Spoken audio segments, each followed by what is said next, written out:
Então, boa tarde a todos e a todas, sejam muito bem-vindos a mais uma live do GEPOM, a primeira live do GEPOM do ano de 2022. Hoje o nosso tema será a crise no Cazaquistão, China, Rússia e Ocidente. Essa live ela vai contar comigo, Andrew Trauman, como mediador, com os professores Hugo Albuquerque e a professora Daniele Maquio, que eu vou apresentar na sequência. Ok? Antes de mais nada, eu gostaria de apresentar a vocês o GEPOM. O GEPOM é uma cooperativa intelectual que tem como membros a professora Monique Sorachevsky, como membro fundadora, juntamente com o professor Najat Kuri, com a professora Muna Omran.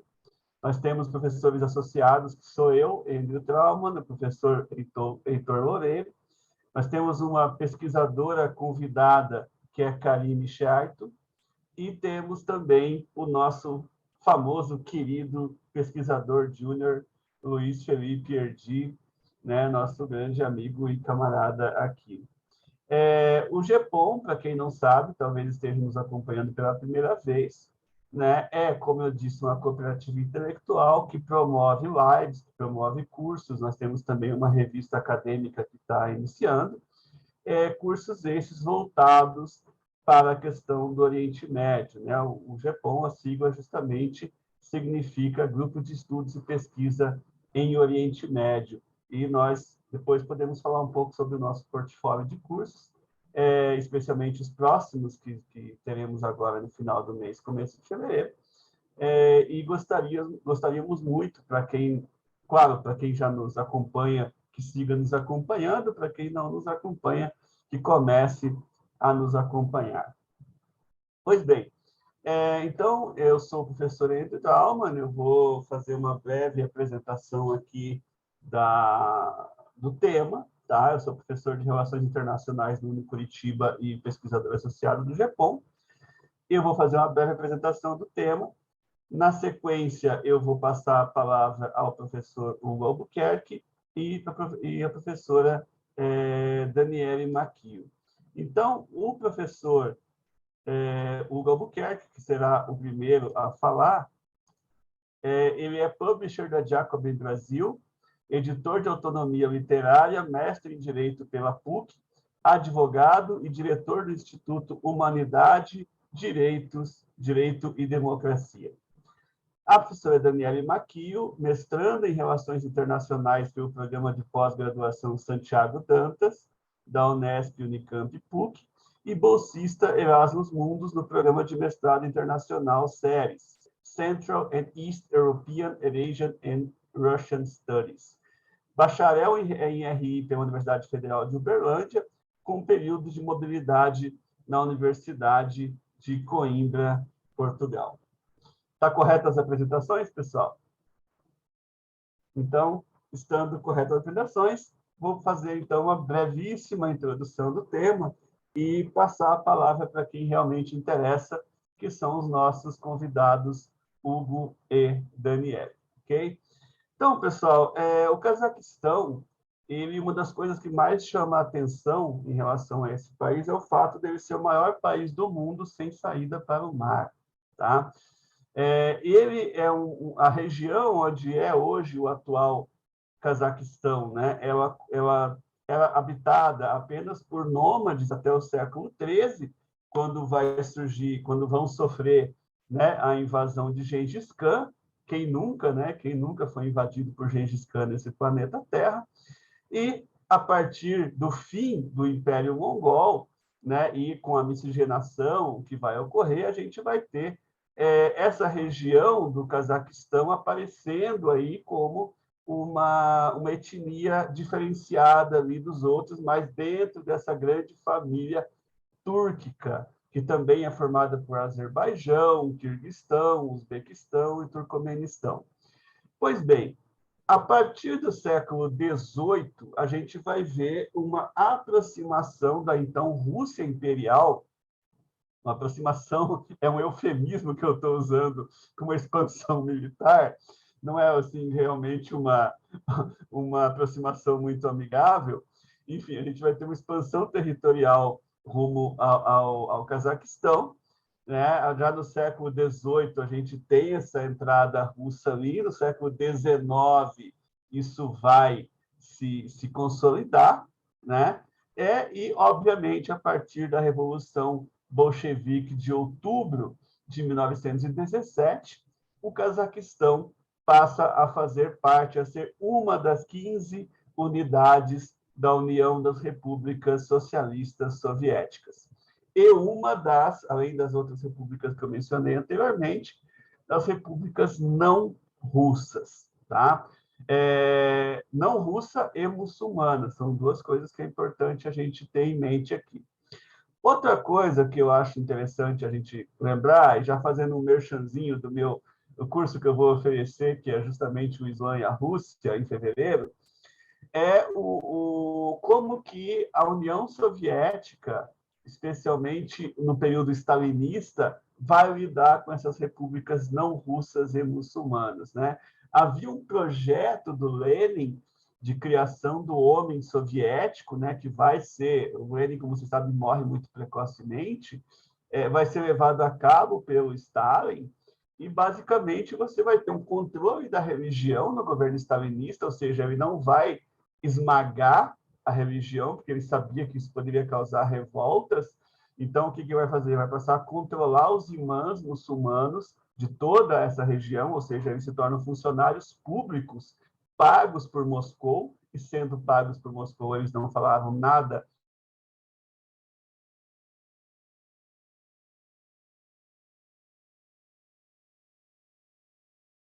Tá sem som, Andrew. Vocês estão ouvindo ele? Caiu o som, Andrew. Eita. Voltou. Voltou? Voltou. Agora vocês estão me ouvindo? Então tá. Eu estava falando da russificação, vocês pegaram essa parte? Sim. Alguém me dá um joinha, beleza. Então tá. Então, o que acontecia? O Stalin, por um lado, ele incentivava, por exemplo, que essas repúblicas falassem as suas línguas originárias, os seus idiomas originários, tá? Incentivava que professores russos criassem dicionários dessas línguas, porém, não permitiam que esses povos tivessem liberdade política. Então, todas as repúblicas sempre eram governadas por russos, jamais por uzbeques, cazaques, etc, etc, etc. Tá? Essa é uma questão interessante. Pois bem, como vocês sabem, a União Soviética vai chegar ao seu fim em 1991, né, o ano, né, da independência do Cazaquistão, e o glorioso Cazaquistão, que nesse período todo teve apenas 2 presidentes. Tá? Eu vou fazer uma colinha aqui, desculpa. Um é o Nursultan Nazarbayev e o segundo é o Kassim Tokayev. O Nursultan Nazarbayev foi presidente até 2019, inclusive ele até mudou o nome da capital, que era Astana, para Nur-Sultan, tá? E a partir desse momento, inclusive tudo no Cazaquistão se chama Nur-Sultan, o aeroporto chama Nur-Sultan, tudo que vocês podem imaginar se chama Nur-Sultan, tipicamente autocrático, tá? Então, a gente tem depois a ascensão do Kassim Tokayev, e a gente vai ter, logo vou passar a bola para o Hugo e para a Daniela para falar da atualidade, mas como eu sou professor de Relações Internacionais, eu só queria dar um toquezinho breve aqui para que vocês tenham em mente que para Vladimir Putin, essas repúblicas ex-soviéticas, elas são uma espécie de escudo geopolítico para a Rússia, né? Para impedir que haja invasões. Ele já manifestou, isso não é de agora, ele se manifesta desde os anos 2000 ou antes, né? Não, antes não, porque ele assumiu em 99, mas desde os anos 2000 ele se manifesta contra essa aproximação excessiva da OTAN, né, da Rússia, né? Então, quando os países bálticos, por exemplo, se tornaram membros da União Europeia e da OTAN, ele fez um grande discurso dizendo: olha, vocês estão cercando a Rússia.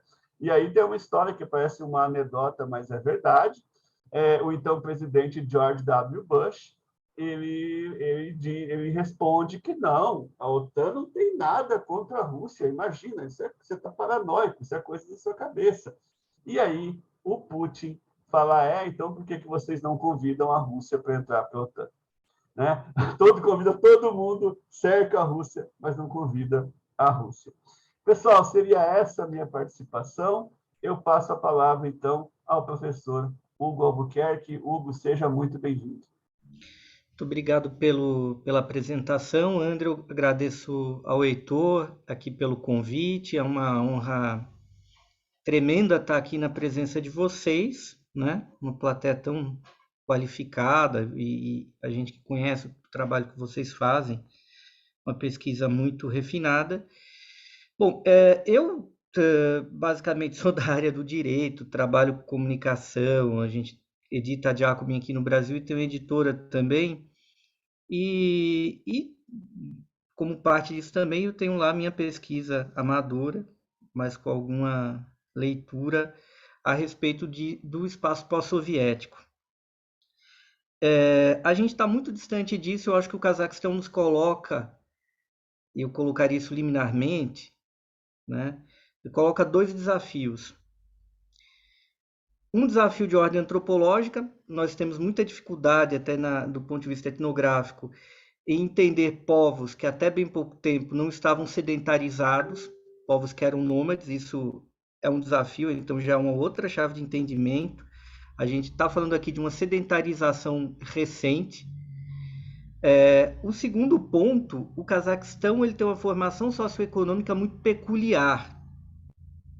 Para além da distância cultural, que a gente entende muito mal também o que seria aquele grande mundo turco, né? Ele tem um capitalismo que foi formado com uma acumulação primitiva, para usar aqui um termo marxista, muito peculiar. É uma acumulação primitiva decorrente de uma modernização que ocorreu num regime socialista de Estado. Nem preciso chegar aqui e explicar para vocês a complexidade e o nível de discussões e discordâncias que existe na teoria econômica e política a respeito do que foi o sistema soviético. Não dá para esgotar aqui na nossa conversa.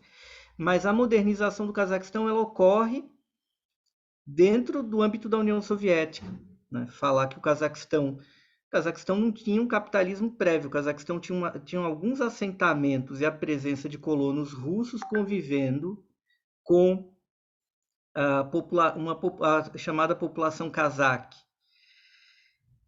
A modernização do país acontece dessa forma, a Rússia soviética vai instalando indústrias, agricultura, indústria aeroespacial, Baikonur está lá para não me deixar mentir, e é dessa estrutura que depois entra em colapso, por arrastamento com o colapso da União Soviética, que o capitalismo cazaque irá nascer.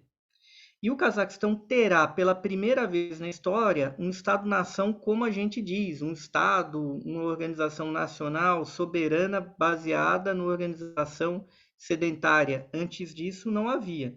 Quem que são esses cazaques? Os cazaques, eles são um povo turco, como o André colocou, mas no grande mundo de língua turca, que tem aproximadamente 170 milhões de falantes no mundo, os cazaques eles vêm do ramo Kipchak, que já teve uma grande confederação que dominou ali a Ásia Central antes. Os Kipchaks eles são basicamente hoje os cazaques e os kirguizes. Em muitos momentos na história da Rússia, eles são confundidos, não é? Por uma proximidade. Existe uma proximidade linguística entre o kirguiz e o cazaque. Do outro lado, você tem o grande ramo turco, que nós conhecemos que é o ramo oguz, que se divide, inclusive, entre aquilo que nós chamamos de turcos da República da Turquia, que são os otomanos. Eles são um sub-ramo dos oguzes, onde também estão os azeres, que têm o seu Estado-nação no Cáucaso, mas são a maior minoria do Irã, são muito relevantes lá. Os tártaros da Crimeia, salvo engano, estão no ramo oguz também. E há uma proximidade, mas há uma proximidade entre esses grandes ramos, e em grande parte da história, essas nações e suas tribos, seus clãs, estiveram relacionados sob a bandeira de confederações. Os cazaques, os kipchaks, cazaques e quirguizes, juntos com outros povos, chegaram a dominar aquela planície da Ásia Central antes do Gengis Khan. Aí quando o Gengis Khan, ele domina aquilo dali, ele constrói também, ao seu modo, uma confederação de nações nomádicas que vão ser isso daí, vão estruturar aquelas grandes hordas que acabam dominando boa parte do mundo conhecido. Os cazaques estavam dentro disso, né? Não é que, quando fala-se as invasões dos mongóis, a gente não está se referindo exclusivamente aos mongóis. Não é assim que funciona uma estrutura nomádica, como, por exemplo, quando a gente analisa o fim do Império Romano do Ocidente. Tem até, inclusive, nórdicos juntos dos hunos, enfim. Os cazaques, eles estão nesse bojo, eles estão nesse mundo, eles, pós-domínio mongol, eles vão ter o seu próprio khanado, lá pouquinho antes da tomada de Constantinopla pelos turcos otomanos, e eles vão passar um bom tempo com a sua própria zona de domínio, que corresponde basicamente onde é o Cazaquistão hoje. Aí entra um ponto que diz respeito à atualidade. A proximidade do Cazaquistão da China, e especificamente de um lugar que era conhecido na época do Khanato Cazaque, por de Hungária, atual Xinjiang, que era dominado por uma tribo mongol, pelos Djungars, que eram uma divisão dos Oitars, um tipo de mongol, que tinha uma relação beligerante com os chineses, até o ponto que lá em 1755 há o grande genocídio Djungar, onde os Uigur, que dominavam o sul do Xinjiang, acabam se aliando com a dinastia Manchu e produzem esse massacre dos Djungars. E aí surge aquilo que nós chamamos hoje de Xinjiang. No primeiro momento, um nome basicamente geográfico, a nova fronteira. É por essa razão da rebelião Djungar contra a corte chinesa que há uma aproximação dos cazaques com os russos, por volta ali dos 1830. Então, a história do Cazaquistão, de 1730, a história do Cazaquistão, ela anda em paralelo da Rússia, de ter buscado a proteção do czar, de ter existido dentro do Império Russo, que vem ali dos 1720 em diante, e dessa colonização russa, dessa aliança entre os líderes cazaques para se defender do que tinha do lado chinês e de uma relação com a China. Uma relação porque, no fim das contas, quando os Djungar acabam caindo, talvez a ameaça que teria empurrado os cazaques para a proteção do czar acabou. Mas aí o acordo já estava feito e o processo de aliança e de chegada de cossacos siberianos e depois cada vez mais de colonos russos é um processo que não para. Depois a atual Nur-Sultan vai ser construída por volta dos 1830, como uma cidade russa, né? E o Cazaquistão vai tendo essa existência em grande parte do tempo numa aliança com raras rebeliões que vão se tornar mais frequentes no período do fim do Império Russo.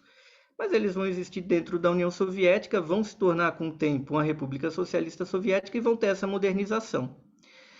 O Nur-Sultan Nazarbayev, que é essa figura na qual chegamos, esse líder nacional, ele era um quadro do Partido Comunista, um quadro insuspeito que passou por vários governos soviéticos, sendo um dos caras que resolvia as coisas no Cazaquistão. Ele era crítico, mas era um fiel executor das ordens que vinham de Moscou. Ele passa pelo finalzinho do período do Nikita Khrushchev, ele passa pelo comando do Leonid Brezhnev, pelo Andropov, pelo Chernenka, pelo Gorbachev, e, no fim das contas, é uma das figuras até mais leais à União Soviética. Tem um breve período em 86 que o governo soviético chega a nomear como líder do Cazaquistão russo étnico, que gera o início de algumas convulsões no Cazaquistão. No fim, Gorbachev muda isso, coloca Nazarbayev, que vira um grande aliado do que era a União Soviética e da liderança do Gorbachev, sendo ele, inclusive, Nazarbayev, contra o golpe, não é? A tentativa de derrubada que os soviéticos acabaram, que uma parte do comando do Exército Vermelho aplicou contra o Gorbachev. E acabou resultando no fim da União Soviética, acabou apressando o fim. Quando a União Soviética cai, Nazarbayev é inevitavelmente o grande líder cazaque, e ele vai construir um capitalismo propriamente dito, associado numa ideia de nacionalismo, personalismo, uma ideia mais geral de panturquismo, dentro de uma perspectiva multilateral e uma política econômica desenvolvimentista, por assim dizer, sem um acento social muito forte. É nesse período desse Cazaquistão independente, o primeiro Cazaquistão soberano da história, e de um capitalismo que nasce de um socialismo que se desfez, você tem essa formação muito particular, que até 1996, mais ou menos, até a metade da década de 90, vive aquela hecatombe de queda do produto interno bruto, em decorrência da maneira caótica como a União Soviética se desfez. Mas logo o Cazaquistão entra num período de grande crescimento econômico, que é marcado por uma integração com o mercado chinês, uma grande integração com a União Europeia, a transformação do país numa potência exportadora de petróleo e gás. E o país cresce quase sem sobressaltos. De 1996, tirando a crise russa de 98, até ali 2014, quando a Rússia começa a enfrentar problemas no cenário internacional. Isso acaba com um mega crescimento cazaque, que não é um país pobre. O Cazaquistão tem um PIB per capita semelhante ao PIB per capita russo, a um PIB per capita em níveis reais maior do que o Chile ou que a Argentina, que são os países mais ricos aqui da América Latina, tem um PIB per capita mais alto que São Paulo, por exemplo. Uma desigualdade social certamente mais alta do que na União Soviética, mais baixa em comparação do que é a desigualdade social no mundo hoje. E, claro, uma organização política que gira em torno, apesar de todos esses itens econômicos, e uma política econômica também, desenvolvimentista, o Cazaquistão ele tem uma certa dependência estratégica da Rússia, está ali dentro. Isso agrada a liderança cazaque. Por outro lado, é uma economia muito pouco complexa. Ela tem um baixo nível de complexidade econômica. É um país que vive de exportar petróleo e gás. Mais da metade das exportações cazaques estão aí. Em grande medida, é um país que ele depende de exportar coisas para a União Europeia, né? É um grande parceiro, mas na hora de importar, e quando a gente fala em importação de bens mais complexos, você tem uma divisão quase que igual, onde a Rússia e o seu espaço econômico detém quase 40% dessas importações. A China tem o seu NACO ali também, e o resto fica para a União Europeia. Porém, os Estados Unidos, via União Europeia e via Turquia, via países da União Europeia que em grande medida são da OTAN, tem mil olhos, como o Wikileaks demonstram, em relação ao Cazaquistão pela localização geográfica extremamente estratégica que o país se encontra, bem no meio do caminho entre a China e a Rússia, próxima do Xinjiang, onde os Estados Unidos têm uma incidência muito grande via o movimento lá do Turquestão Oriental. Tem uma grande minoria russa e interessa profundamente. É um parceiro comercial, como nós vimos na atual crise, muito relevante para chineses e para russos, sobretudo do ponto de vista do fornecimento de energia. A Rússia é uma exportadora, mas o Cazaquistão tem ali uma reserva importante. Os chineses olham para o Cazaquistão com olhos. O Cazaquistão faz parte da Organização de Cooperação de Xangai. Está ali no meio do caminho essencial para a nova Rota da Seda e é um grande fornecedor de energia para a China e faz divisa junto hoje com a região mais com a qual Pequim mais se preocupa em matéria de separatismo, que é o Xinjiang. Então, o Cazaquistão não é um lugar qualquer. Mas essa formação socioeconômica muito peculiar, que é hegemonizada por um partido nacional muito complexo, com suas clivagens, com grupos, com alas mais liberais, mais nacionalistas, mais social-desenvolvimentistas, e também com a relação dos clãs e das tribos no Cazaquistão lá dentro, também se embatendo e negociando, e de grupos de oligarcas, torna uma coisa bastante instável. Durante muito tempo, Nazarbayev foi essa liderança hábil, que soube costurar muito bem os acordos, sendo ao mesmo tempo um quadro técnico e uma liderança popular. Em um dado momento, ele começa a enfrentar dificuldades para o seu comando, com disputas intra-oligárquicas e um peso maior do Ocidente contra a Rússia, com a crise da Ucrânia, o processo de integração da Crimeia, as consequentes sanções, que têm um impacto sobre o crescimento econômico num país com uma baixa estrutura de bem-estar social. Isso tem um custo, se o país para de crescer. O Estado cazaque é um Estado pequeno, né? Não tem uma grande estrutura social de bem-estar ali, você passa a ter abalos. E justamente nesse processo, Nazarbayev ele deflagra um andamento das coisas no sentido de haver uma política de privatizações, que é a maneira como ele responde à queda do crescimento econômico e algumas tensões da própria elite cazaque em relação a ele. Isso gera tensões sociais, o crescimento econômico do Cazaquistão não é retomado nos mesmos termos de antigamente, isso gera há poucos anos cada vez mais rebeliões populares e uma movimentação da parte de oligarcas que moram no exterior e que se agenciam sobretudo via União Europeia contra o mando dele, até o ponto que ele é meio que removido do poder, colocado, mantido apenas simbolicamente como chefe do Conselho de Segurança, e surge essa outra figura, que é o Kassim Tokayev, uma pessoa de um outro clã, da etnia majoritária, né, do clã majoritário entre os cazaques, que é um diplomata de carreira, é um técnico, que é visto com bons olhos na China, onde ele serviu no corpo diplomático, e ao mesmo tempo é mais entusiasta do que, grosso modo, pode ser chamado de neoliberalismo. O gabinete que ele destituiu, em meio à crise que nós vimos agora em janeiro, era um gabinete neoliberal que estava tocando reformas de privatização, de austeridade econômica.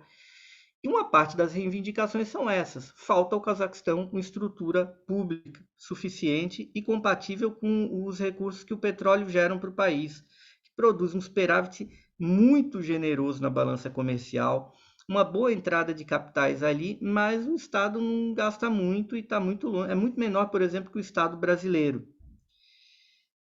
Isso também é acompanhado de perto pelas potências da OTAN, que evidentemente não tem um desejo de ver um Cazaquistão tão alinhado com China e Rússia, e vem no Cazaquistão um lugar frágil, por um lado, um lugar que pode desestabilizar a China e a Rússia, sobretudo a China em meio à crise energética, que pode atingir a Rússia no momento de tensão com a Ucrânia, e há relações invariáveis de oligarcas cazaques, opositores do governo, com os países do norte global. E essa quantidade de coisas gera uma tempestade perfeita, de uma revolta popular que acaba também sendo apropriada por grupos armados. E tudo junto, vem tudo junto e misturado com muita força. Veja, a reação, e o que eu proponho como exercício de reflexão, não poderia ter havido um momento mais oportuno para essa revolta. Evidentemente, ela surge como resposta, ela tem dimensão de massas por conta de uma decisão do governo que foi destituído, mas ela tem uma natureza diferente das outras rebeliões, inclusive recentes, as quais levaram à ascensão do Tokayev e a queda do Nazarbayev, a sua gradual aposentadoria, que agora se tornou total, porque ela não tinha exatamente um elemento armado e quase de uma sublevação, o que leva a Rússia a fazer algo até então inédito, que era enviar tropas especiais para lá, e a China agir de forma contundente e muito menos ambivalente do que a gente costuma ver a China fazer. O posicionamento do presidente Xi Jinping foi quase que imediato, bastante duro, e ficou claro que nenhum governo que chegasse ao poder no Cazaquistão, caso essa revolta escalasse a ponto de gerar uma revolução, de alguma forma, um golpe de Estado, nenhum governo ia ser reconhecido. Isso manteve Tokayev no poder, basicamente a rebelião arrefeceu com o congelamento dessas medidas, isso põe em xeque a política de reformas neoliberais, que eu retomo, não aconteceu nos anos 90 como aconteceu na Ucrânia ou na Rússia. Não aconteceu no Cazaquistão, embora essa política desenvolvimentista levada a cabo nos anos 90 pelo Nazarbayev não tinha um acento social como na Bielorrússia. Isso tudo põe em xeque essas reformas, obriga o governo a fazer uma depuração, provavelmente de elementos do governo anterior, que, de certa forma, talvez não queiram ver Tokayev muito bem, e ele vai ter de ver o que vai fazer com isso, junto com os chineses e os russos, agindo quase que em caráter de emergência para dizer, olha, vão ser enviadas tropas aqui, e o Cazaquistão ele não vai cair de forma nenhuma. Por outro lado, o que o Tokayev estava tentando fazer em matéria econômica e política vai ter de ser abortado e repensado em alguma direção, porque há uma insatisfação popular real e existe espaço para o Cazaquistão ampliar a tributação sobre grandes fortunas, sobre receitas do petróleo e criar uma estrutura, por exemplo, de saúde pública que eles não têm. E isso foi sentido na pandemia atual, né? O Cazaquistão ele tem um pequeno déficit público, mas ele não tem uma arrecadação que dê 20% do PIB de carga tributária. É isso que eu estou querendo dizer. Então, é mais ou menos essa complexidade, esses fatores internos, dentro de uma formação muito típica, dentro de uma estrutura nacional e étnica muito complexa, que foi afetada e atravessada pela história da Rússia contemporânea, pelo que foi o fenômeno soviético, e hoje é atravessado diretamente por um cenário de aquecimento e de aumento de confrontação internacional, de uma aproximação entre Rússia e China e de uma escalada da confrontação por parte da OTAN, hegemonizada pelos Estados Unidos. Obrigado, acho que eu já me estendi muito. Muito obrigado, Hugo. Então, agora eu passo a palavra à professora Daniela Maquia. Boa noite, pessoal. Primeiro, vocês conseguem me ouvir bem? Eu tive que colocar o fone e não testei o som antes. Depois, sim. Aliás. Bom, então, assim como o Hugo, eu agradeço imensamente o convite do GEPOM de estar aqui. É uma instituição, um grupo super sério. Eu acompanho o trabalho, do qual acompanho o trabalho há muito tempo. Agradeço também as colocações do Hugo, que acho que pontuou várias coisas muito bem. E vou partir daí para a gente começar a entender, então, um pouco mais ainda, né, sobre o que são essas recentes manifestações no Cazaquistão. Bom, atualmente eu estou no Brasil, mas eu moro em Almaty, então eu experienciei muita coisa da construção política e social do Cazaquistão, não só através dos meus estudos, mas também por morar lá e ter a experiência de campo, né? Então, antes de tratar propriamente dito dessas manifestações e quais podem ser as repercussões, enfim, eu queria retomar alguns pontos da formação estatal do Cazaquistão. Vou tentar não me repetir, né, porque o Hugo já colocou muito bem alguns pontos, só queria que a gente também entendesse alguns outros vieses que eu acho que vem muito a calhar para que a gente entenda tudo isso que vem acontecendo, né? Primeiramente, retomando então essa questão da construção do regime político do Cazaquistão, como o Hugo e o Andrew muito bem colocaram, é interessante a gente ter em mente que, primeiro, é um Estado, né? É uma sociedade que ela vem de um povo nômade que se torna sedentário, e ainda há muito para que a gente entenda a respeito do que isso significa numa construção de um Estado nacional, enfim, de uma pátria, como quiserem colocar. E é interessante também pensar que essa sedentarização e essa construção, esse desenho estatal, eles se deram, né, no bojo da estrutura política, econômica e social da União Soviética. E é claro que Teu som está falhando, Daniela. Perdemos seu som, Daniela. Ai, perdão, deixa eu ver. Voltou. Ah, tá ótimo, então. Perdão, gente. Eu vou ficar segurando aqui o microfone perto da boca, eu acho que é melhor, né? Você estava falando da estrutura social e política e etc. Perfeito. Então, assim, é óbvio que esse passado soviético, né, ele não se basta para que a gente entenda o que é o Cazaquistão atualmente, mas ele é importante para que a gente compreenda que foi mais ou menos a escola estatal do Cazaquistão, se a gente pode colocar assim, né? Foi esse primeiro movimento mais bem estruturado, mais bem institucionalizado do que é uma construção estatal de fato.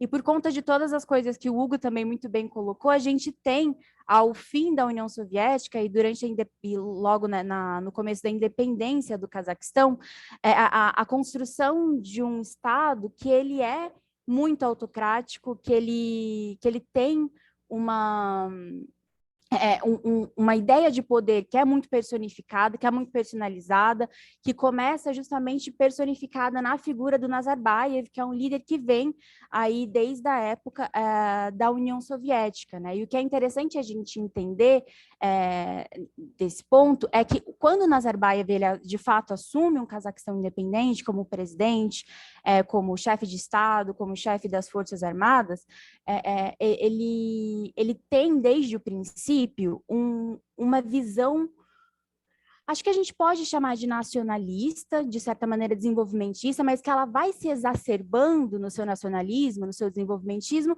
conforme ele vai estruturando o governo dele, né? Então, de início, a gente tem um Cazaquistão que não sabe, por exemplo, fazer relações internacionais, independentemente, sem as estruturas de poder da União Soviética. Então, a gente tem o início aí de uma acomodação, de colocar um pouco de ordem na casa, e aí, a partir daí, a gente tem esse novo país independente que começa, de fato, a buscar uma postura um pouco mais autônoma, mas nunca afastada da Rússia, que é esse grande parceiro, né, esse grande aliado do Cazaquistão, e que vai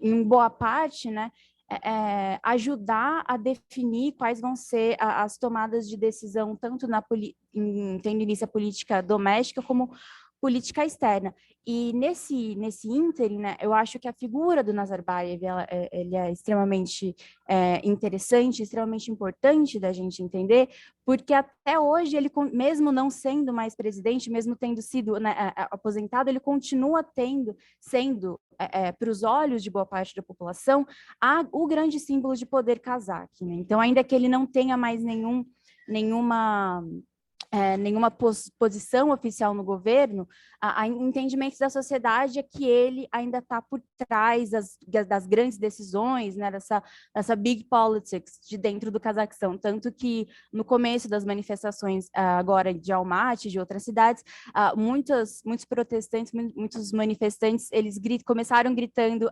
Shalket, que em cazaque significa vovô vai embora, né?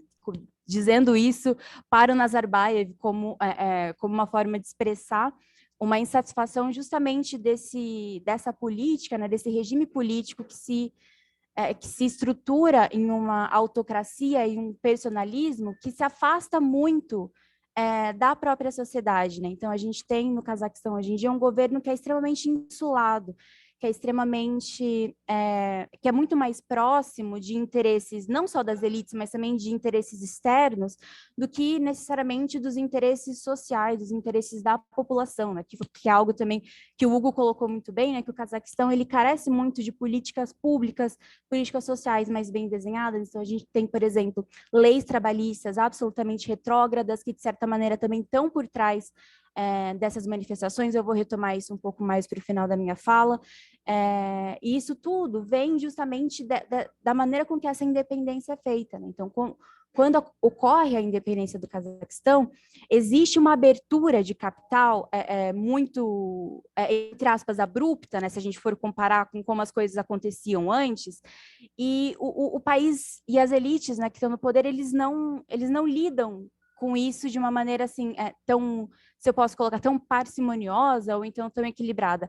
Há uma abertura muito grande que, de certa maneira, se atrela um pouco dos interesses neoliberais, e há uma entrada muito grande de capital externo, de capital estrangeiro e de grandes empresas também que se associam às atividades de extração de gás, de petróleo e de comercialização disso tudo, e isso acaba, de certa maneira, condicionando muito daquilo que a política cazaque vai fazer. Então, por muito tempo, e acho que ainda a gente não pode falar que houve uma grande mudança nisso, o Cazaquistão ele se aproximou muito mais desses interesses, né, do grande capital cazaque e do grande capital externo que se instala no país, do que aos interesses da sociedade em si, né? E aí, nesse meio, a gente vê várias manobras políticas sendo feitas para garantir a sustentação dessa política, para garantir a sustentação dessas oligarquias no poder,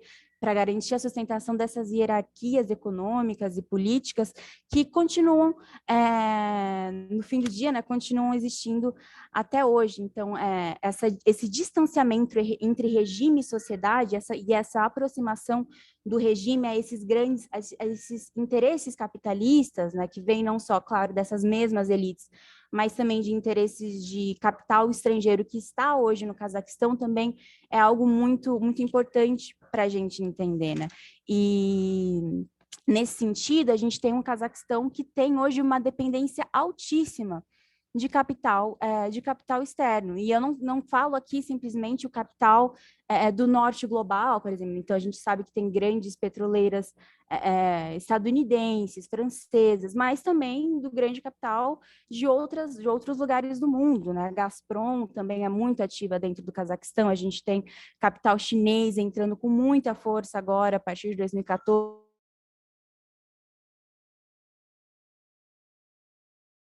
De novo. Tá dando... Ainda não voltou seu som, Daniele. Não estamos ouvindo. Agora voltou, eu acho. Voltou? Sim, senhora. Voltou. Agora voltou. Perfeito. Desculpa, gente. Acho que deve ser algum problema aqui no microfone. Mas, enfim, a gente tem, então, capital chinês entrando de forma bastante substancial desde 2014, sobretudo. E isso tudo, o que é muito interessante da gente entender isso? É interessante não só para que a gente entenda a constituição política e os interesses políticos dessa grande elite cazaque, mas é interessante também para a gente entender que a indústria nacional cazaque ela foi muito prejudicada por isso, né? Então, buscando o aumento de lucros a partir dessa atividade extrativista, que em muito se associou a um capital externo, as indústrias nacionais, as indústrias domésticas do Cazaquistão acabaram ficando um pouco de lado. Então, muitos empreendimentos, muitos empreendedores cazaques não tinham condições de concorrer com essa demanda, de concorrer com esses produtos, com esses outros produtores, ou preferiam se associar a eles de alguma maneira para garantir seus próprios lucros. Então, isso aumenta ainda mais a dependência do Cazaquistão do mercado internacional, não só do ponto de vista financeiro, pensando em mercado, enfim, mercado financeiro, eu digo, né, acionário, enfim, mas também aumenta muito a dependência do Cazaquistão de produtos, tanto bens de consumo quanto bens de capital, né, que poderiam ser usados para mobilizar, ou então para ajudar na constituição, na reestruturação de uma indústria nacional, de fato. E como o Hugo também muito bem colocou, 2014, pensando nessas questões políticas e econômicas mais gerais, é um ponto de virada, porque com a crise que se instala, que se agrava na Rússia, né, que é uma crise que vem tanto na Rússia quanto no Cazaquistão desde 2008, mas, enfim, com as sanções que se instalam contra a Rússia a partir de 2014, o Cazaquistão sofre muito, porque a Rússia é, historicamente, um dos principais parceiros. E qual é a consequência disso para a política? O Nazarbayev, vendo isso acontecer, vendo essas consequências, vendo esse novo movimento, ele engrena numa política ainda mais desenvolvimentista, ainda mais nacionalista, para tentar suprir os efeitos, para tentar contornar os danos, né, que essa crise russa acabou gerando para o Cazaquistão. E aí, nesse bojo, ele vai tomar duas grandes decisões, né? Primeiro, do ponto de vista de relações internacionais, ele vai buscar uma diversificação de relações externas ainda maior, que é uma coisa que já acontecia, né, principalmente desde o final dos anos 90, começo dos anos 2000. O Nazarbayev, ele é uma figura muito interessante para as relações internacionais, porque ele sempre foi muito proativo no sentido de propor, ou então apoiar acordos internacionais, sejam eles multilaterais ou bilaterais, e isso se aprofunda ainda mais a partir de 2014. E do ponto de vista econômico, né, não que seja de alguma maneira distanciado das relações internacionais, mas do ponto de vista econômico de fato, ele vai lançar o que a gente chama de Nurlijol, que em uma tradução para inglês um pouco mais ou menos, é como seria o Bright Plan. É como se fosse um plano de desenvolvimento para trazer a glória para o Cazaquistão, ou algo nesse sentido. E o que é esse Nurlijol que o Nazarbayev vai lançar em 2014? É justamente uma virada desenvolvimentista pós-Crimeia, pós-sanções à Rússia, né, por parte do Ocidente em 2014, que se propõe a aumentar a conectividade da malha produtiva e consumidora do Cazaquistão. Então, o Cazaquistão, por exemplo, ele até então tinha polos muito distantes e que não se comunicavam, polos produtivos, né, que não se comunicavam tanto entre si e com os mercados consumidores, o que fazia, em última instância, né, com que os preços fossem mais altos, o transporte fosse mais difícil, mais custoso. Então, o Nazarbayev, ele enxerga nessa interconectividade uma resposta para que o Cazaquistão conseguisse dar a volta por cima, né, para que ele conseguisse se blindar e se recuperar dessa crise, dessa recessão, como quiserem chamar, que começa com mais força em 2014. E é justamente, né, nesse período, 2013, 2014, que a China vai inaugurar, digamos assim, né, vai estrear de maneira oficial a nova rota da seda chinesa, né, que é a Belt and Road Initiative chinesa, e que tem tudo a ver, né, com muitos dos interesses do Cazaquistão na leitura do Nazarbayev. Então, é uma China que quer investir em infraestrutura, é uma China que quer investir em malha ferroviária, é uma China que quer conectar polos produtivos e polos consumidores. E pensando nisso, né, nessa semelhança de objetivos, de interesses, e pensando também nas relações que o Cazaquistão historicamente tem com a China, que o Hugo também comentou, né, sobretudo nas relações que o Cazaquistão tem com a província de Xinjiang, hoje, o Cazaquistão, por exemplo, hoje em dia é responsável por aproximadamente 30% de toda a exportação e importação feita entre a província de Xinjiang e o Cazaquistão, e mais de 50% dos processos de importação e exportação da província chinesa com toda a Ásia Central. Então, entre esses territórios, né, o território cazaque e o território chinês em Xinjiang, já existe uma malha de infraestrutura que é razoavelmente muito bem desenvolvida. Então, já havia construções sobre as quais ambos os países poderiam trabalhar muito bem e avançar ainda mais essa interconectividade.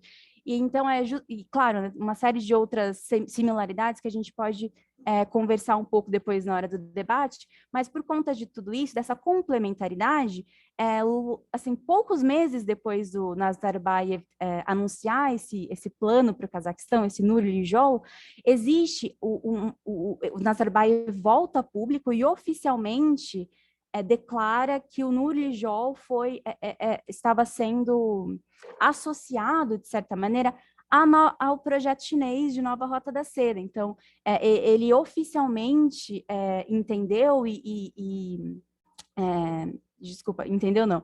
Ele entendeu, então, oficialmente declarou, de certa maneira, que esse plano chinês seria um dos principais, se não o principal, financiador desse grande plano do Cazaquistão. Então, existe uma virada para a China, então, não só da Rússia, mas também do Cazaquistão, muito interessante a partir de 2014. E é uma virada muito interessante do ponto de vista das relações internacionais, do ponto de vista econômico e do ponto de vista social. Porque as ondas migratórias, né, entre Cazaquistão e China, principalmente pensando ali na província de Xinjiang, que já eram grandes, que já eram fortes, se tornam ainda mais numerosas, ainda mais interessantes, ainda mais expressivas após essa aproximação mais profunda que os países fazem. E isso repercute na sociedade cazaque por conta de uma sinofobia que começa acontecer, que começa a se demonstrar, começa a ser notada de forma muito mais intensa. E isso vem concomitante ao crescimento de uma onda nacionalista do Cazaquistão, que sempre existiu, nunca deixou de existir, mas que ganha força nesse cenário de crise, e ganha força ainda mais nesse cenário de crise associada a uma onda migratória chinesa que começa a vir de forma muito mais expressiva para o Cazaquistão.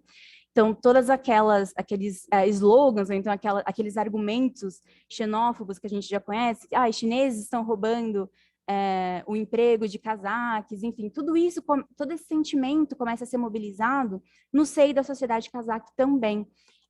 E isso acaba sendo mobilizado por muitos grupos como combustível para esse nacionalismo que ele se faz em alguns aspectos um nacionalismo que é muito mais anti-chinês do que anti-russo, né? Pensando nesse ínterim. É claro que a Rússia ela continua tendo continua sendo um parceiro muito importante, ela continua tendo uma grande expressividade étnica, né? Então a gente tem mais ou menos 30% do norte do Cazaquistão habitado por russos étnicos. Isso é sim um problema para muitos cazaques até hoje, mas atualmente o que a gente começa a ver acontecer com tudo isso que eu estou explicando até agora é um nacionalismo que é muito mais pensado nessa sinofobia e nessa insatisfação da população com essas elites políticas que se distanciam cada vez mais das necessidades, né, e dos interesses da própria sociedade,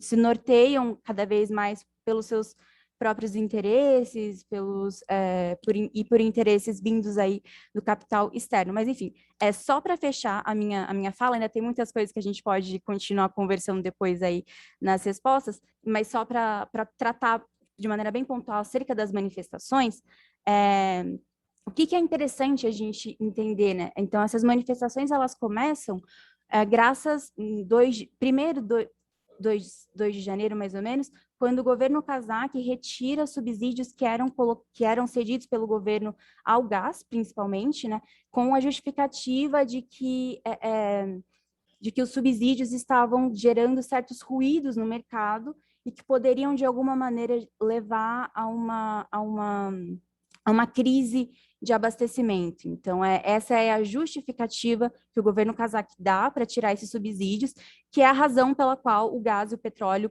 estouram, os preços de ambos estouram no meio de um inverno super rigoroso, lembrando que o aquecimento no Cazaquistão é feito por gás, principalmente.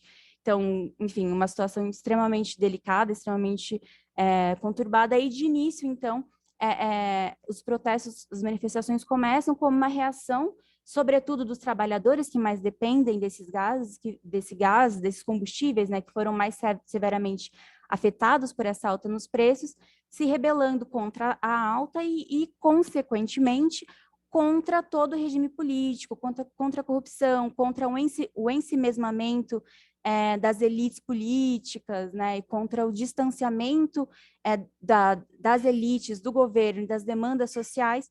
Isso vai tomando fôlego, né, e de início, e tem de início uma resposta muito dura da polícia, né, que é uma coisa que chocou muito, né, no começo pela severidade, logo no início, mas que não é algo totalmente anormal, né? No Cazaquistão, segundo a legislação atual do Cazaquistão, qualquer manifestação pública que seja anti-governo, ela é passível de ser considerada um movimento terrorista, um ataque terrorista, não interessa se ela é ou não violenta, e em vista disso é muito comum a gente ter cortes de internet, a gente ter cortes de comunicação. Eu vivo há mais ou menos 5 meses lá, já passei por essa situação mais de uma vez, então, assim, não é algo de todo inédito, mas a dimensão que tomou, né, que chamou muita atenção, justamente porque com esse enfrentamento muito duro da polícia, que é uma coisa de praxe também, não só no Cazaquistão, mas em várias outras repúblicas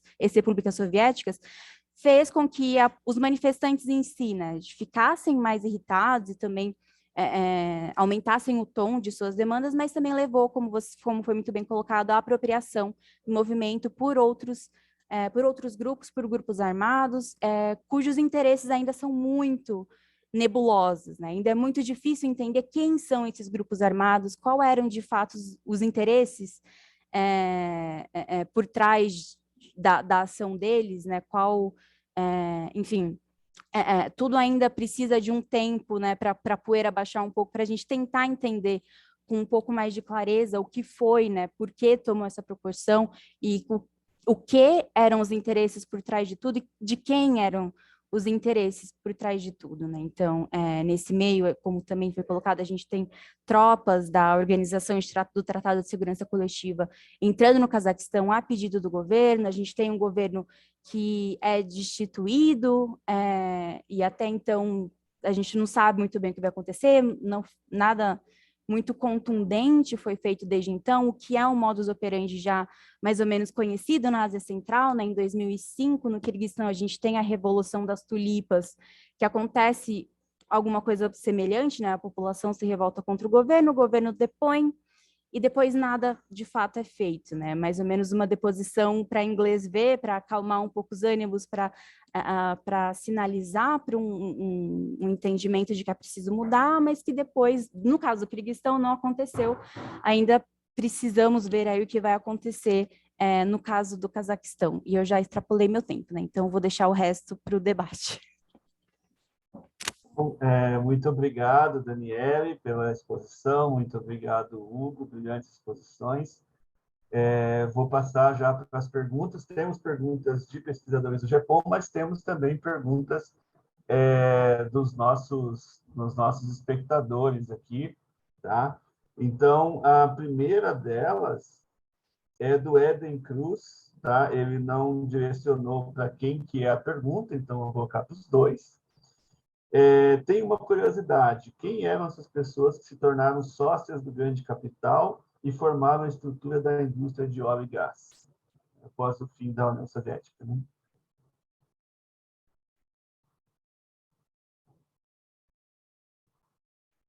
Posso... Pode, a gente pode sim. Vamos respondendo uma por uma? Sim. Não, tá ótimo, então. Bom... Acho que as perguntas são bem diferentes, então tá meio difícil de agrupar numa coisa só. Não, tá ótimo, então.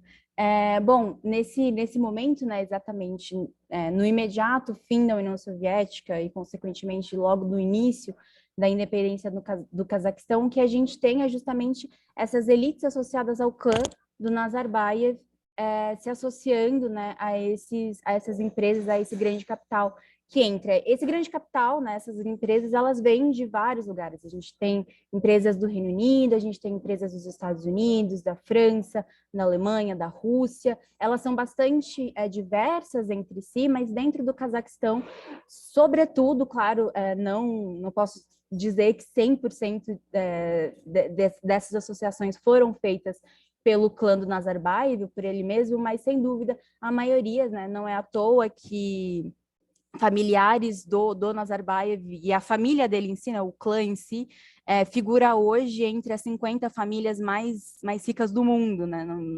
Não estamos falando nem só do Cazaquistão, nem só da Ásia Central, estamos falando do mundo todo. Então, essas oligarquias que se mantêm no poder na pós-independência, né, são justamente elas que não vão ao encontro, né, mas que se associam a todo esse capital, enfim, todas essas empresas que vêm do exterior para o Cazaquistão.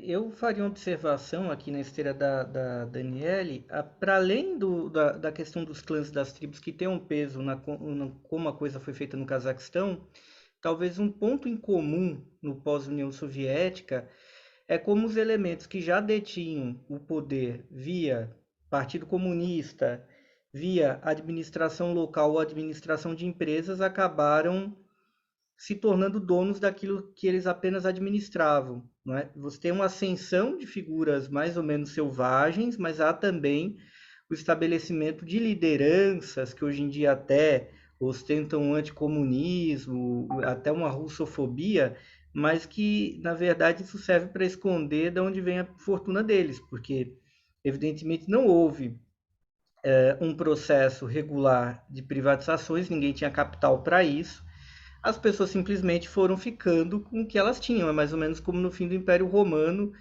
o sujeito estava ali num determinado feudo, num latifúndio em algum ponto, ele falou, isso aqui é meu, caiu o império, juntou a guarda dele, se tornou senhor da sua terra, e o que antes era parte do complexo do Império Romano virou feudo, né?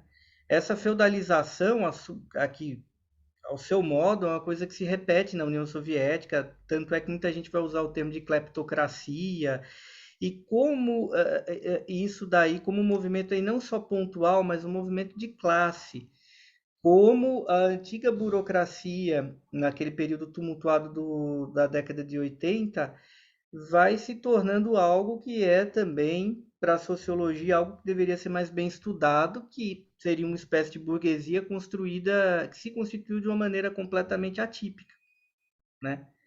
Então é o que a gente vai definir, grosso modo, como oligarcas. Mas, né, o que é isso exatamente? Dá até para advogar e dizer que é uma classe social de novo tipo, né? Essa daí a sociologia não imaginou no século XIX, o Marx não imaginou, mas ela está lá no Cazaquistão com esses detalhes que a Dani colocou muito bem. Detalhes que têm a ver com clãs, com tribos, com famílias, e como a influência de alguns desses ex-aparaticos cazaques, eles acabaram distribuindo e organizando a riqueza. Claro, também é um ponto que precisa pontuar. O Cazaquistão é muito menos desigual que o Brasil, mas o Cazaquistão, por outro lado, tem uma oligarquia muito poderosa de bilionários, uma grande camada estacionada no que seria uma classe média baixa aqui no Brasil. Então, evidentemente, essa separação até de ter uma casta publicamente reconhecida e muito poderosa cria um desconforto para a população. Muito embora a gente não tenha exatamente as segmentações que o Brasil tem, onde tem uma oligarquia, tem uma burguesia mais baixa, uma classe média alta. E isso às vezes soa mais escandaloso, né? Você ter ali um grupo de bilionários e a sua corte em volta. Mas é mais ou menos assim, é até uma forma mais simples do que o que a gente tem no Brasil. Ok. Ai, desculpa, Andrew, eu posso só fazer Claro. Porque acho que o Hugo levantou um ponto que é muito interessante e me veio na cabeça algo que é interessante, que muitos estudiosos, né, não só do Cazaquistão, mas nessa região pós-soviética, né, se eu posso falar dessa forma como um todo, eles entendiam, por muito tempo entenderam que nesse pós-União Soviética, o Cazaquistão foi um dos modelos mais bem-sucedidos de saída do modelo soviético. Então, muitos estudiosos consideraram que o modelo do Cazaquistão ele foi muito exemplar, porque ele conseguiu, de certa maneira, fugir de algumas questões do modelo russo, né, por exemplo, que, enfim, gerou...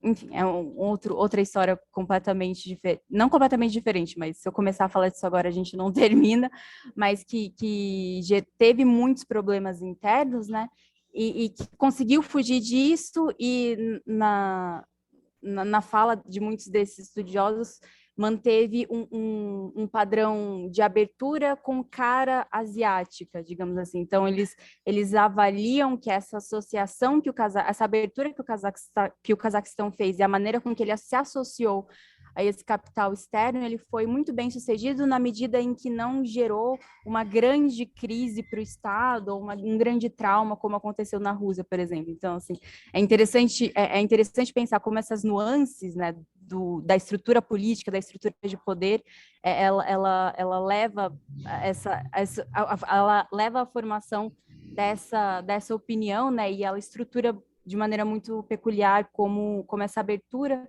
se dá, né? E quais são as consequências disso para a sociedade como um todo.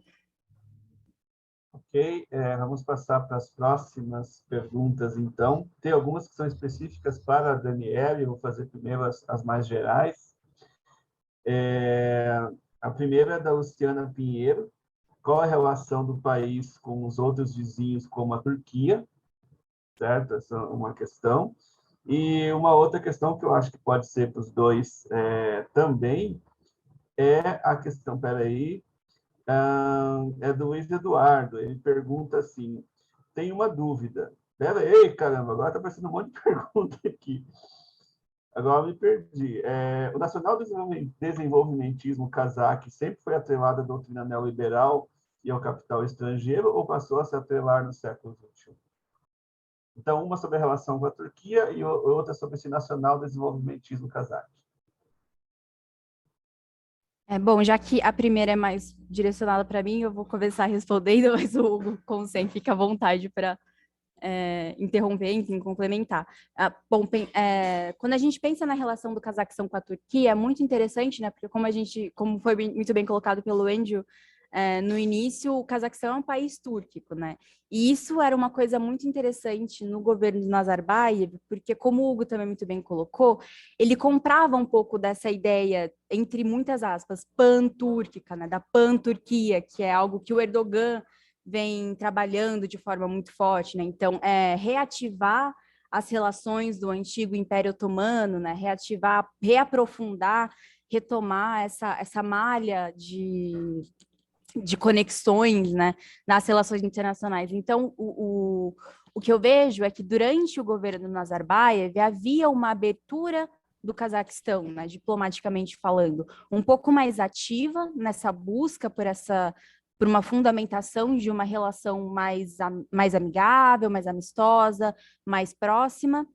E isso, eu não vou dizer que o Tokayev ele totalmente ignora a Turquia ou ignora essa ideia de panturquismo, pelo contrário, né, acho que ele vem trabalhando isso de maneira um pouco menos ativa do que o Nazarbayev fazia, mas não ignorou de todo. O que eu vejo é que, assim, no momento atual, não só no momento atual, mas desde a independência do Cazaquistão, foi muito difícil para o Cazaquistão ter a Turquia como um dos seus grandes relacionamentos, digamos assim, um dos seus maiores parceiros. Existe, claro, essa aproximação por conta de um passado que vem tentando ser retomado, mas se a gente for comparar, por exemplo, as relações do Cazaquistão atualmente com a Turquia, com as relações do Cazaquistão com a Rússia, do Cazaquistão com a China, a gente consegue entender, né, que a prioridade é muito menor por conta, não por uma questão não só geopolítica, mas também por uma questão econômica, por uma questão política que acaba levando o Cazaquistão a se associar de maneira mais proeminente, de maneira mais aprofundada de outros países, mas isso, claro, não significa que o Cazaquistão não tenha seus interesses na Turquia, que o Cazaquistão não tem interesse em uma relação mais próxima com a Turquia, né? A gente só tem que entender que, por enquanto, talvez seja algo que venha a ser um pouco mais bem trabalhado no futuro, mas, por enquanto, dadas as limitações do país, dado o panorama internacional, a Turquia acaba não sendo um parceiro tão estratégico e tão proeminente na política externa do Cazaquistão como outros atores, sobretudo se a gente for pensar nos pequenos grandes ruídos que vem acontecendo aí entre Turquia e Rússia, né? Por exemplo, acerca do conflito Armênia e Azerbaijão, enfim. Então, não acho que o Cazaquistão esteja no momento de se aprofundar tanto nesses mares, na maneira em que está, mas, enfim, acho que eu já... e sobre o nacional desenvolvimentismo cazaque, a pergunta é se ele sempre foi atrelado à doutrina neoliberal, correto? Bom, se a gente for pensar, né, pensando nesse nacional desenvolvimentismo da parte do governo, da parte do Nazarbayev, de certa maneira, eu vou dizer que sim, sempre houve uma certa relação. Justamente porque o Nazarbayev, ele de certa maneira consegue se manter no poder, não só porque ele tem toda uma constituição de poder que vem lá da União Soviética, né? Então tem toda essa questão de como o poder político foi estruturado, mas porque ele soube lidar muito bem com esse capital, ele soube lidar muito bem com esses atores externos que estavam no mercado cazaque, né? E eles eram players importantes para ele se manter no poder por tanto tempo e para ele conseguir de fato pôr em prática muitos de seus desejos, muitos de seus projetos, né? Então, nesse sentido, pensando em como e por que o Nazarbayev se manteve no poder por tanto tempo, eu acredito que sim, sempre houve um atrelamento não irrestrito, mas sempre houve uma relação entre esse nacional-desenvolvimentismo do Nazarbayev e dessa doutrina neoliberal, né, pensando nesse capital estrangeiro, mas eu também entendo que isso vai se desenvolvendo, né, com o passar do tempo, de acordo com o que acontece na política internacional. Por exemplo, o que a gente vê acontecer no Cazaquistão pós-2014, né, que eu comentei aqui, que é um momento em que o Cazaquistão precisa diminuir um pouco sua dependência, mais especificamente do capital russo, do mercado russo. O Nazarbayev, ele se vê de certa maneira, não quero dizer obrigado, mas por falta de uma palavra melhor que me vem à cabeça agora, ele se vê, de certa maneira, obrigado a olhar um pouco mais para um desenvolvimento de um mercado consumidor e de uma produção nacional do que justamente, única e exclusivamente, a uma manutenção ou um agrado de grandes capitais estrangeiros que atuavam e ainda atuam dentro do Cazaquistão. Então, sim, sempre houve essa relação, do meu ponto de vista, claro que visões diferentes podem vir, mas eu acho que essa é uma relação que ela se esquenta e se arrefece ao longo da história, de acordo com a posição do Cazaquistão no jogo da política internacional. Bom, só pontuar um pouquinho, lembrando que culturalmente, a Dani, que inclusive morou no Cazaquistão, pode me corrigir se eu estiver errado, o Cazaquistão está mais próximo dos kirguizes, muito embora os povos turcos tenham uma proximidade grande. O panturquismo do Erdogan, inclusive a imprensa erdoganista na Turquia estava super animada com essa balançada do Tokayev, porque ele é visto como uma figura não tão friendly, assim, essa ideia de panturquismo. Óbvio que ela se facilita como um pan-oguzismo, né? Porque os oguzes são o principal ramo dos turcos, e inclusive quando a gente pega um otomano falando, um azeri falando, são línguas mutuamente inteligíveis. O cazaque quase, praticamente, não chega a ser o chuvache, que é um ramo bem isolado, mas ele está ali próximo. Mas o Nazarbayev, em um dado momento, ele pensou, ele gostou da ideia e viu como a Turquia se assentava. Então, acenar para a Turquia é importante não só por um critério cultural, mas mais do que tudo, por uma manobra de um político, uma velha raposa, né? Um político extremamente hábil, vendo inclusive como a Turquia se coloca no jogo geopolítico internacional. Claro, com o pé de apoio na OTAN, mas com o pé fora e fazendo muitas vezes um jogo duplo. E isso, em um dado momento, interessou, não porque o Nazarbayev seja uma figura anti-russa, muito pelo contrário, ele é muito simpático à Rússia e tudo mais. Mas, evidentemente, ele passou a viver pressões e desconfortos que ele não enfrentou em nenhum momento do governo dele, nem nos piores momentos do fim da União Soviética, quando a disputa entre Ocidente e Rússia esquentou. E isso resvalou no Cazaquistão de alguma maneira. Né? De repente a Rússia está sendo ali sancionada, você também não sabe até que ponto isso vai chegar, e se houver uma ruptura da Rússia, se o Ocidente quiser tirar a Rússia, por exemplo, do sistema SWIFT, qual seria o impacto para o Cazaquistão? Então, embora seja pró-Rússia, o Nazarbayev ele mirou muito numa coisa, bom, a gente talvez tenha de abrir uma janela para ali. Evidentemente, isso não agrada a China.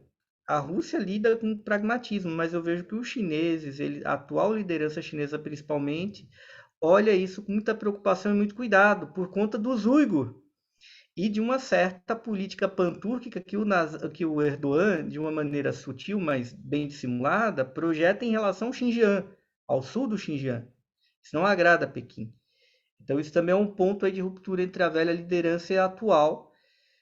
Do outro lado, o desenvolvimentismo e neoliberalismo é uma boa pergunta, porque depende muito do que é neoliberalismo e o que é desenvolvimentismo. Eu acho que a categorização de neoliberalismo na ciência econômica e na sociologia é altamente problemática.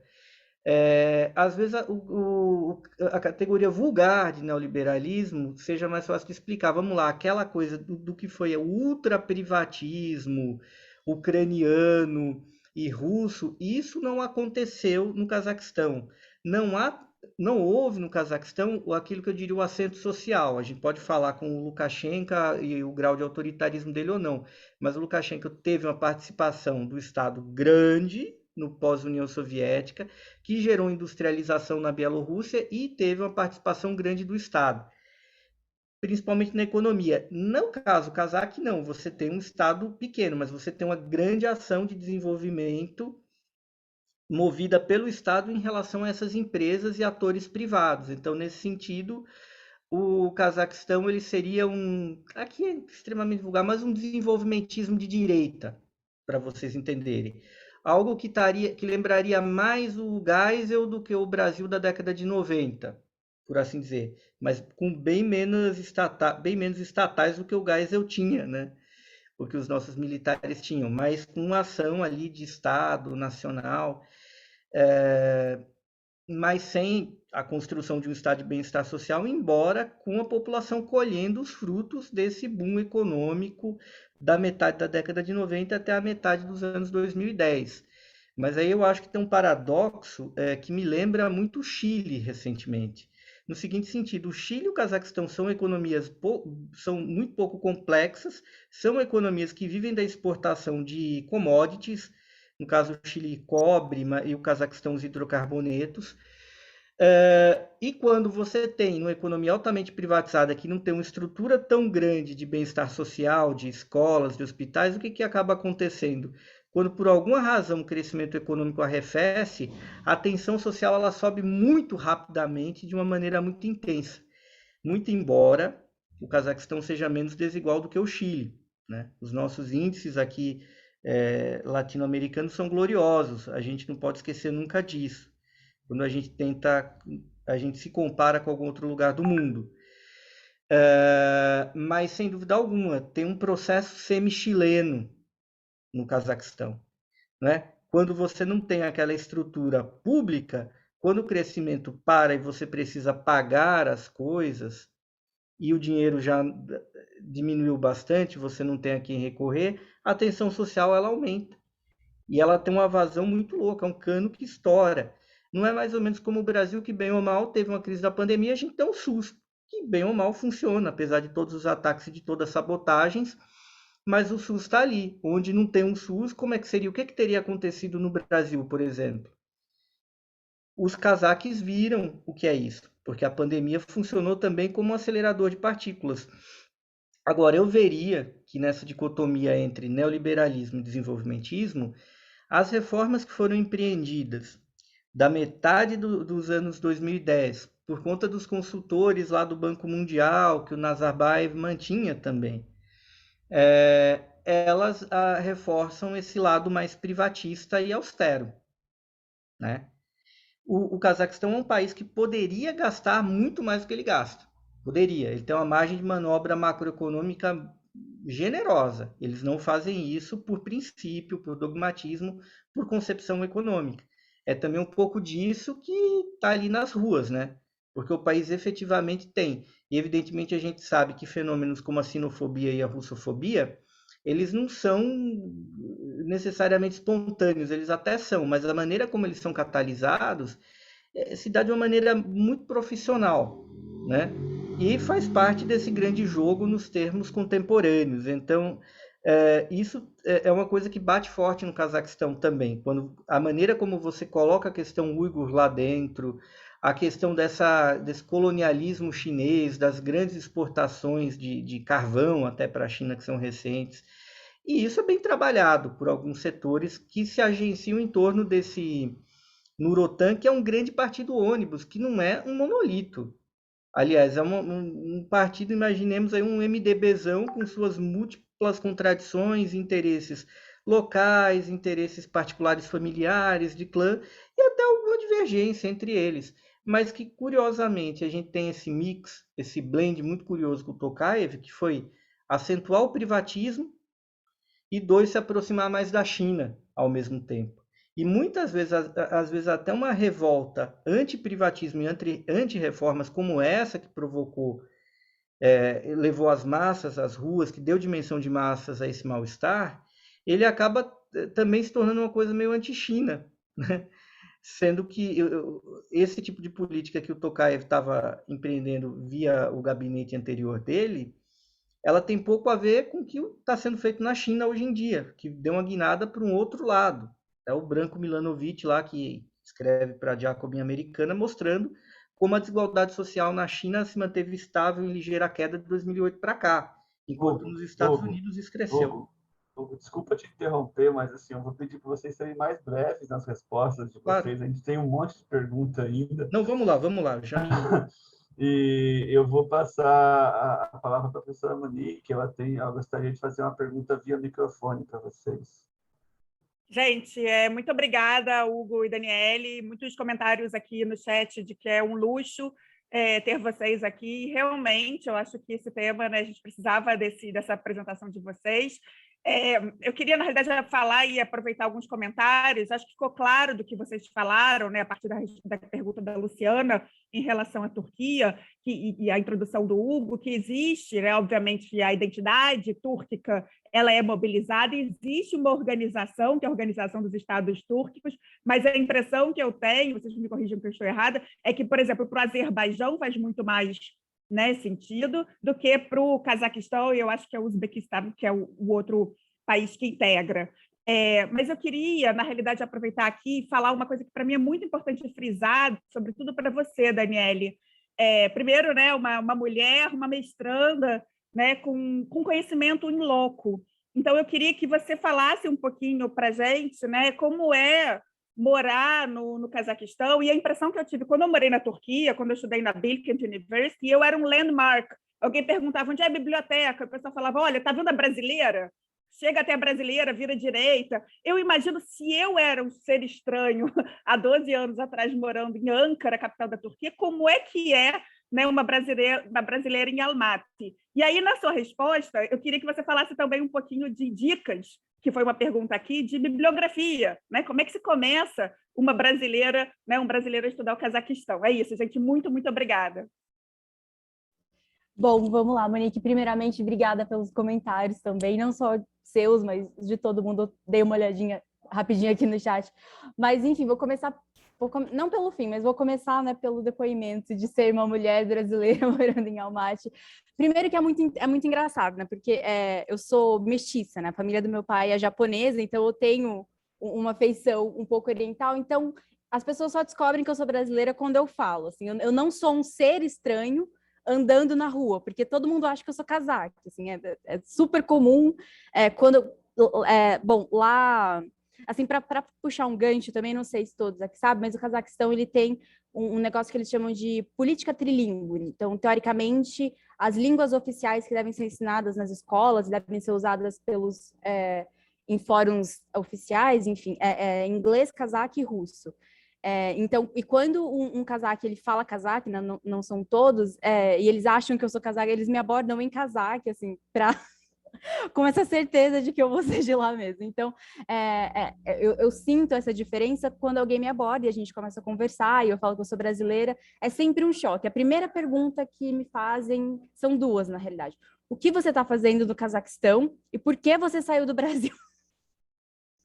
Então, é sempre assim, e realmente, depois que descobrem que eu sou brasileira, eu viro um landmark. É a menina brasileira que mora em Almaty, a brasileira que mora no Cazaquistão. Os meus professores, né, eu sou pesquisadora, eu desenvolvo minha pesquisa na Universidade de Glasgow e também na Universidade QIMEP, lá em Almaty. Então, nossa, quando eu falo que eu sou brasileira, acho que eu não tive uma aula sequer esse semestre que eu não tive que dar a minha opinião sobre, sei lá, a economia brasileira, a política brasileira, enfim. Então, nesse sentido, é muito interessante. É muito interessante também, né, sobre essa questão de ser mulher. Eu tinha muito medo antes de ir para o Cazaquistão, né, porque a gente pensa, putz, um país tão diferente, como vai ser, né, como as pessoas vão tratar a mulher, eu tive um choque de realidade até que bem positivo, para falar a verdade. Assim, eu me sinto relativamente bem segura como mulher andando no Cazaquistão, mas evidentemente existem, né, algumas práticas ainda bastante machistas, né? Então, eles sempre se surpreendem quando eu falo que eu estou fazendo um mestrado, ou então quando eles percebem que eu tenho uma certa autonomia, que enfim, eu não dependo de ninguém, eu pago minhas contas, enfim, sempre não, mas muitas vezes gera algum choque. Então, isso também um outro nível de o que é ser mulher em Almaty, né? Nesse sentido, é muito interessante. E, bom, sobre bibliografia, antes que eu me esqueça, infelizmente a gente tem muito pouca coisa sobre Cazaquistão traduzido, sobre Ásia Central como um todo, né? Mas especificamente sobre Cazaquistão traduzido para o português. Então, eu vou dar 2 recomendações, que são livros que eu sei que tem tradução em inglês, não tenho certeza se já foram traduzidos para o português, então me desculpem, eu não gosto de não recomendar literatura em português, mas eu realmente estou com as mãos atadas aqui agora. São 2 livros de uma pesquisadora que chama Martha Brill Olcott, eu vou escrever o nome dela no chat aqui depois para anotar direitinho. Um chama The Kazakhs, né, os cazaques, e o outro chama Kazakhstan Unfulfilled Promise, Cazaquistão, tipo, a promessa não cumprida. São ambos dessa mesma autora, e é bem legal, eu acho que ela aborda bastante as origens do Estado, as origens do povo, e isso acaba isso te ajuda a construir um entendimento bem legal de como tudo surgiu, né, como tudo se organiza, para entender um pouco melhor a atualidade. Monique, eu falei tanto que eu esqueci se eu deixei de falar alguma coisa que você perguntou, me desculpa. Não, é que tinha uma pergunta se existia uma organização pan-túrquica, e existe a Organização dos Estados Túrquicos, né? E que a Turquia, o Azerbaijão, o Cazaquistão e o Uzbequistão, e tem alguns observadores, até a Hungria, né? Só para trazer essa pergunta aí, acho que vocês já tinham falado um pouquinho sobre isso, mas foi ótimo, obrigada. Bom, obrigada, Monique. Só então, para falar mais super rápido, prometo.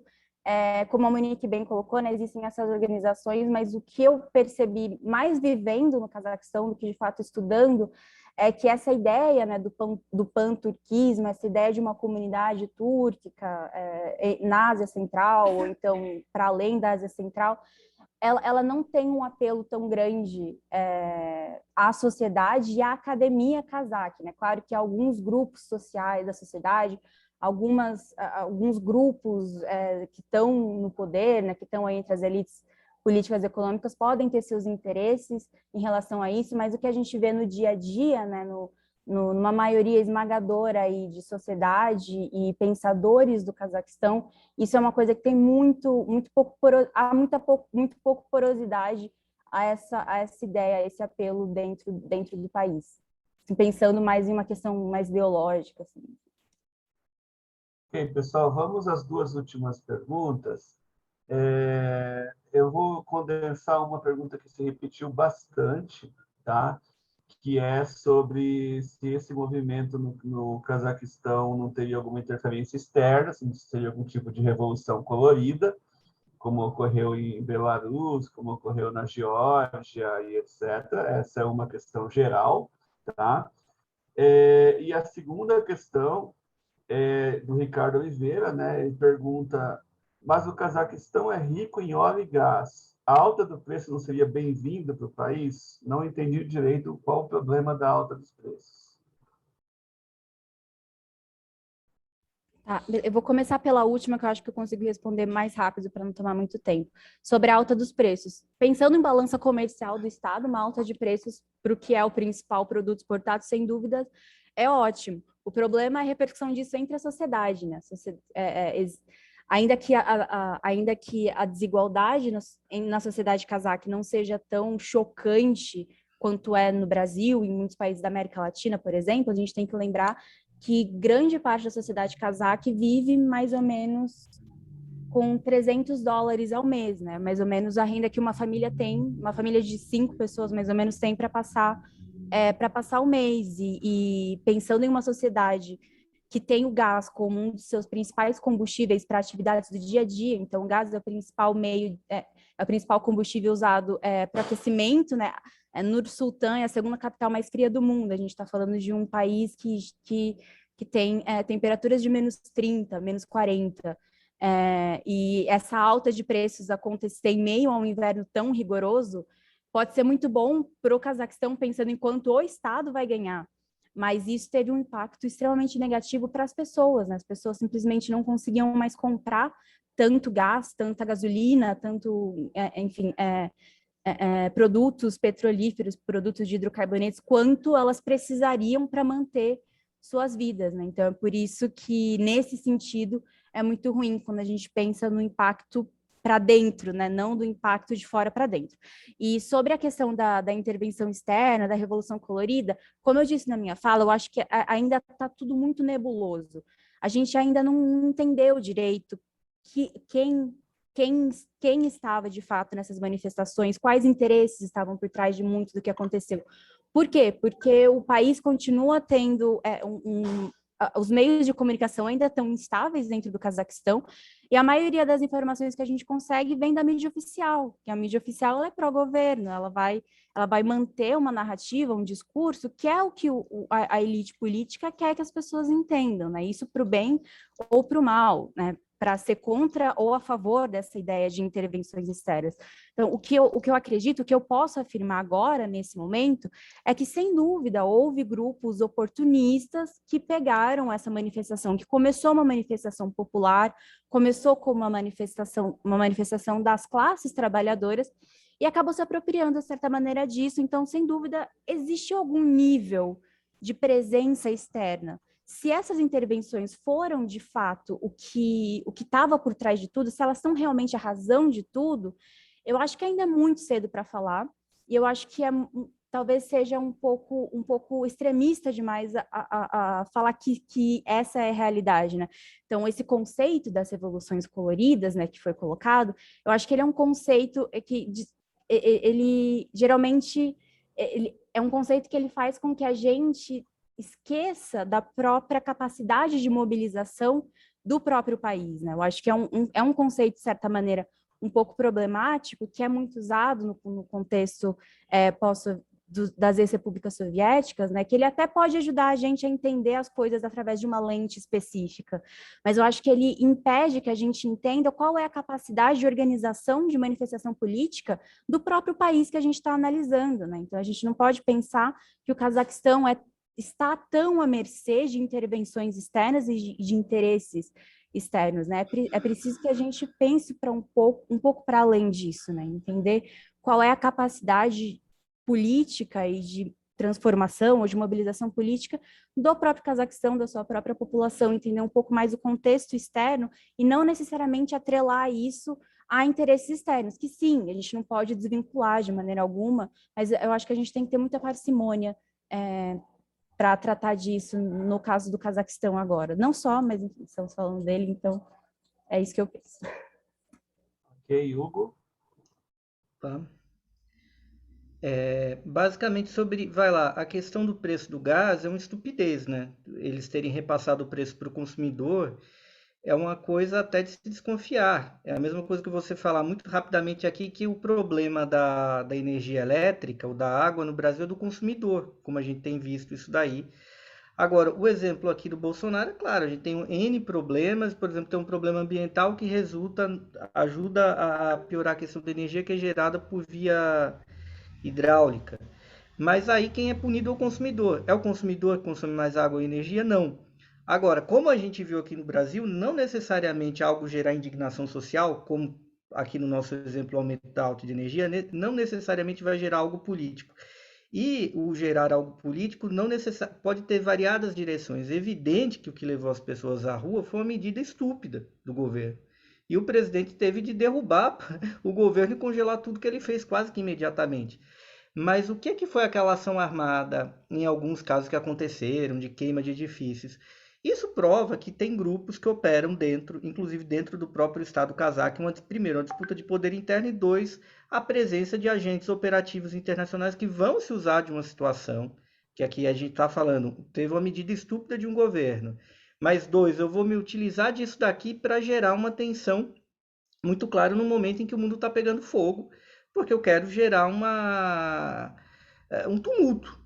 Não aconteceu, porque eu acho que as próprias pessoas se assustaram com o que estava acontecendo no Cazaquistão, porque o governo caiu, o presidente tomou uma medida e as pessoas, em um dado momento, saíram da rua, porque que diabo está acontecendo aqui? certamente os grupos, sindicatos, movimentos que levaram muita gente à rua não previram isso e não coordenaram isso. Mas esse filme a gente já viu também. Porque a gente tem que pensar também, às vezes, a Revolução Colorida para além do bem e do mal. Nem todo levante ele vem com intenção, muitas vezes é algo que tem dimensão de massas por um problema real, e a maneira como isso é utilizado dentro dessa guerra de posição que a gente está vendo no mundo, em desfavor dos povos, né? Em desfavor da classe trabalhadora internacional. E foi isso que atravessou o Cazaquistão. Então, uma coisa, outra coisa, outra coisa. É como um movimento legítimo, com uma razão muito bem explicada e muito óbvia, foi atravessado pontualmente no momento em que existe uma tensão enorme em torno da Rússia. Né? Agora há pouco a tensão é tão grande que o chefe da marinha alemã acabou de ser demitido porque conflitou com a OTAN. Não é um momento qualquer da história da humanidade aqui, eu não preciso explicar isso para vocês. Mas é importante pontuar isso daí. E como muitas vezes, talvez, insatisfações legítimas venham a ser utilizadas, inclusive aqui na América Latina e talvez futuramente no Brasil. Né? Será que a questão se a gente tivesse um governo não tão pró-americano, será que a questão da energia não ia virar um problema? Né? A depender de quem mobilizasse isso daí, agora a gente tem que diferenciar o joio do trigo. E por fim, só para concluir, o Cazaquistão tem dinheiro para fazer uma política diferente. Se eles caírem, o Cazaquistão tem um superávit na balança comercial superior a 10% do PIB. Se o governo não souber trabalhar com o que ele tem, aí infelizmente ele vai merecer ter caído, porque a história não perdoa. Ok, então, Hugo, muito obrigado. Eu gostaria de agradecer imensamente a você, Hugo, a Daniele também. Gostaria que vocês seguissem a gente no Instagram, a professora Monique colocou aí os nossos endereços, tá? E gostaria de passar a palavra, de repente, à professora Monique, professor Heitor, vocês querem falar alguma coisa a respeito dos nossos próximos cursos, por favor?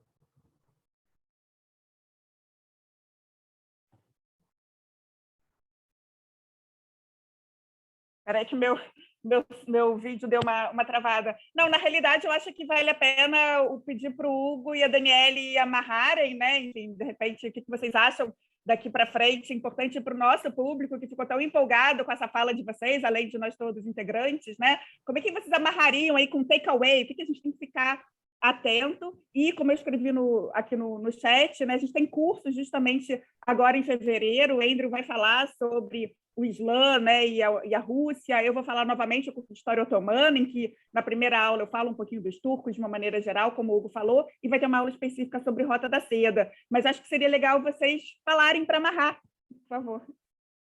Considerações finais, pessoal, vamos lá.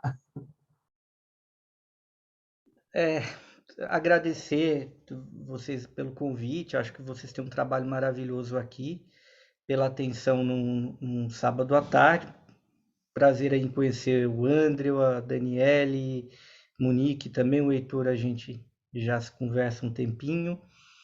E eu acho que em matéria de região da Rússia a gente vai precisar ficar bem de olho, porque a coisa está quente. Acho que o Cazaquistão ele deve ficar num impasse, inclusive olhando o que vai acontecer com a Rússia, né?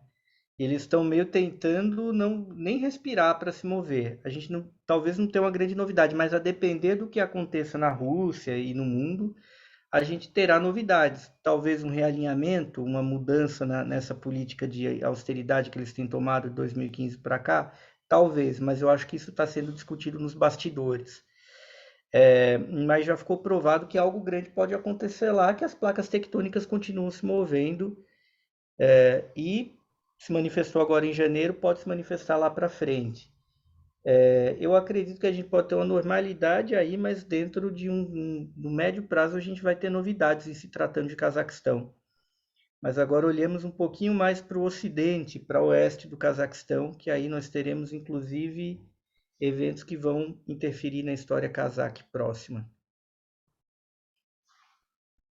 Bom, eu também queria primeiramente agradecer ao GEPOM pelo convite, agradecer a todo mundo que está aqui um sábado à noite ouvindo a gente falar sobre Cazaquistão. Eu espero que tenha sido proveitoso, espero que tenha sanado dúvidas, levantado dúvidas, boas dúvidas.